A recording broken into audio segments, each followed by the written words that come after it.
Hello, welcome to Maverrik Live. I am your host, Luke 2, joined by Jerwin. Hey! You got a little drum roll there. Oh, what an entrance. Thank you. I've been trying to, spruce it up a little bit. I do a little arm wave, but because we've changed the studio, my hand kind of comes out of the screen. So I need to change it up. Maybe I'll do some finger guns. Snapping, could do. Yeah, you could get a horn section in to do a fanfare. There's all kinds of options. Exactly, and that kind of leads me into what we're going to be discussing today: it's how to create a big online presence. So I'd say I'd say you and me have a pretty decent online presence so far. Yeah, if you're just finding out who we are from this, you'll find out that we do because we're us. No, I'll humble it down.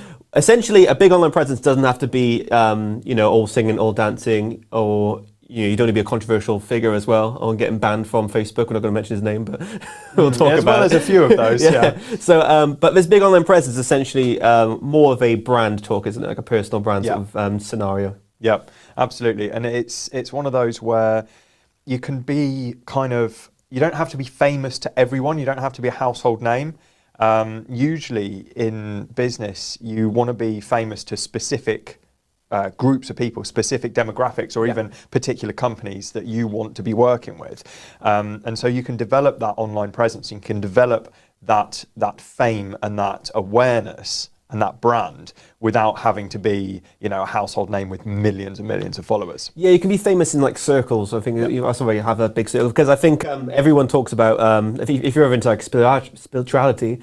They'll talk about circles that people used to have, like tribes, essentially. Yeah. So you could only know a certain number of people at a time. Yep. So it's kind of inserting yourself into that circle and being known as the go-to for whatever service or product you're offering, essentially. So your content, your online presence basically dictates that. Yep. It's saying, okay, I know I've got a problem with X, and I know that J does that. Yep. So I will come to him and be like, hey, look, I need this solution, or I'm having trouble with this. What can you tell me? And then your online presence essentially broadcasts that to everyone. It does, yeah, it does. And I think people get caught up with, there's certain metrics which are really useful to track.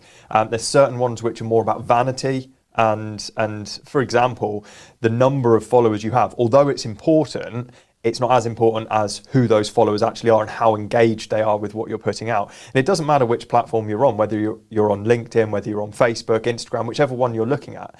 You see some people who've got millions of followers on Instagram, for example, but their engagement isn't massively high. That's changed the face of influencers, hasn't it? It really has. There's quite a lot of people who do well in influencer marketing, for example, where they develop the following and then they promote other products and services and they get paid for that. So with influencer marketing, it's often not the people who have the highest numbers of followers, but the level of trust that those followers have in that individual. Yeah. And the same is true if you're developing a following for yourself.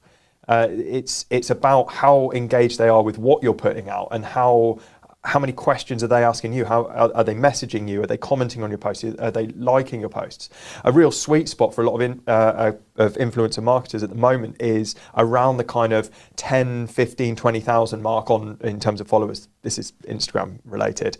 A lot of people have more than that. Yeah. But around that kind of point, they're still seen as a trustworthy, not too big, they're still engaged. Yeah, I feel like when the number's really high, they're like, okay, so which company's paying you to say this to me? Yeah. Whereas if it's kind of lower, they'll think to themselves, okay, I understand this person's just building out. So they've still got that credibility to them. They haven't been sucked in by the corporate machine. It's more relatable, isn't it? Yeah, it's more like, okay, this person I trust, I know, I've seen them grow and expand. So people like having that little particular niche community.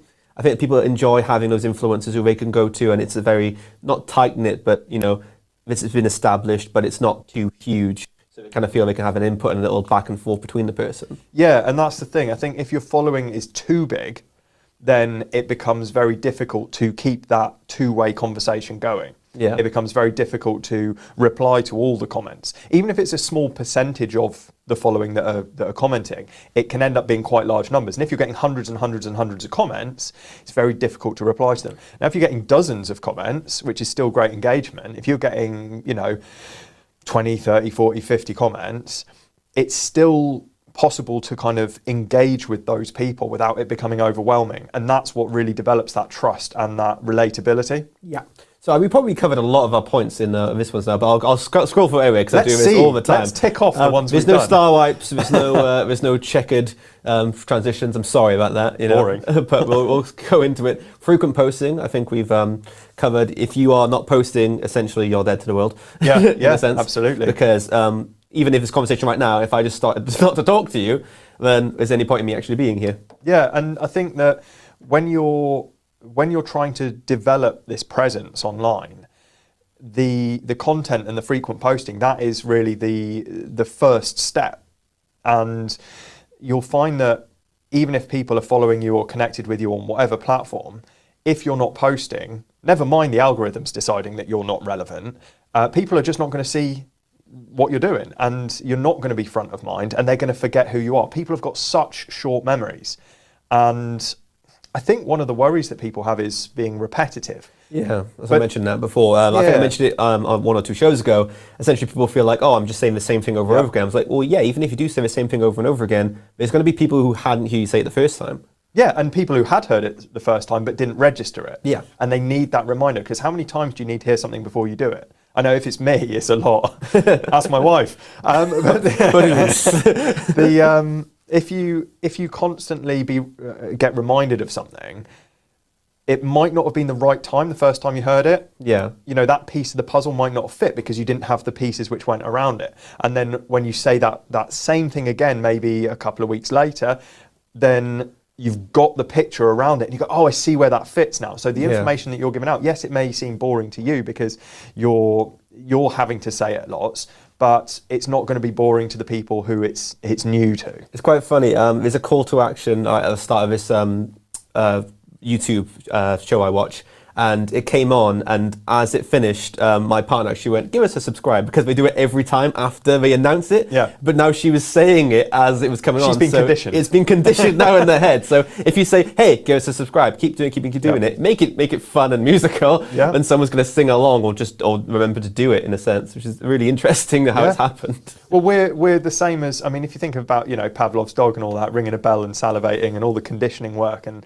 that kind of thing. We're the same. We're exactly the same. We'll be conditioned. We'll associate two things very, very quickly once we've seen it a few times. We're not saying we're putting in subliminal messaging into all of these live shows, but subscribe to Maverrik. Maybe we should. I'm going to get a little bell every time I say something and then see if it works in the future. Do that. Yeah. This is your warning. If you hear a bell in Maverrik Live going forward, this is what I'm doing to you. So the next one is engaging with people. We've mentioned it before. We don't really need to reiterate the engagement. Do it. But if you can't manage that, and if you have a giant account which is having all these numbers and all these comments come in, that's probably where a community manager comes into it. Yeah, absolutely. You want to hire someone to essentially talk to your audience, like as their full-time, go-to and rallying them up and engaging with them. That's a full-time career now, and I think it's a reputable one. Same. If you've got a big following, then often you'll be in a position where you can do that. If you've got a big following, but maybe your business doesn't allow to hire in someone to do that specifically, even just engaging with some of the comments is better than not engaging at all, because even the people who don't get the reply will see that you are actually there responding as a human being. And that'll encourage them to continue to engage on future posts as well. Yeah, if you've got a good audience as well, all you need to do is maybe spend about 50 minutes or half an hour after you've posted the first time just comment and like on all of their posts. And then going forward, you can stop off and do your own thing, because we're all busy people. We can't start looking at our comments all the way throughout the day. But the first 15 to 30 minutes, that's when you can comment and reply to everyone who is in there. That's why I like not scheduling posts. Because if you're scheduling a post and it goes out at a time when you're not actually online, I can see the benefit and I can see why some people would do that, because they think it's saving time. But if you're not there when the post goes out, and that sweet spot of engagement and that will help push your post out to more people is that first, like you said, 15 minutes, half an hour, first hour, that's when the platform, whichever platform it is, really values it. And so that's when you want to get that traction. That's when you want to get the most comments. So it makes sense to only post when you're then available to do those comments. So we've got a pretty normal one we talk about all the time, which is value and advice. I'm losing my voice a little bit here. Value and advice. What we're talking about when we talk about value and advice is essentially just your offering. Make sure you're talking to the right people. If you've got a target audience built up of people who are with you to talk about, sales enablement or marketing, don't go tallying off and talking about, the sunsets. We do it sometimes at the start of a show, but that's just to sort of warm ourselves into a conversation. But if someone's there for your content, you have to make sure, it's like a niching down in a sense, but make sure your message is consistent all the way through. So. Absolutely. And I think that the kind of two sides of this are, like you said, about speaking to the right people. So you really need to be clear on who you want your audience to be. And that goes back to what we said right at the start, and being famous to a particular group. It's no good being famous to people who are never going to use your products or services from a business perspective. So being very, very clear on who it is that you want to talk to and what their problem is that you solve, and then proving to them the value that you have. Yeah. So showing them that you are the expert, positioning yourself as an authority in that particular field. Which kind of goes against my last point, but at the same time, I'm not talking about experimenting in your content, I'm talking experimenting in your platforms and how you're using them, because every social media platform is looking to grow and expand, which means they're offering new tools, new ways to post. Currently, now I think YouTube are dealing with a short section. So they're doing very short form videos and just kind of mimicking the TikTok and the Reels. They're trying to have their own version of it. But every social media platform currently is trying to implement more tools to get people to stay on their platform and have that like endless scrolling feature. So you can experiment with your own content via them. So if you ever see anything pop up, give it a go. Go on there, have a look, see what other people are doing, and implement it yourself. Don't try and join it later on. Don't think any trend's going to come and go. Always try and capture that, I'd say. Yeah, I think a lot of people can be quite skeptical of, especially when these features come from other platforms, like you're saying about YouTube Shorts, and it being a kind of their version of Reels on Instagram, which was Instagram's version of TikTok, and it kind of spreads like that. And it's like what happened with Stories. It kind of was a Snapchat thing, and then it became an Instagram thing, then it became a Facebook thing, and now it's even on LinkedIn. Yeah.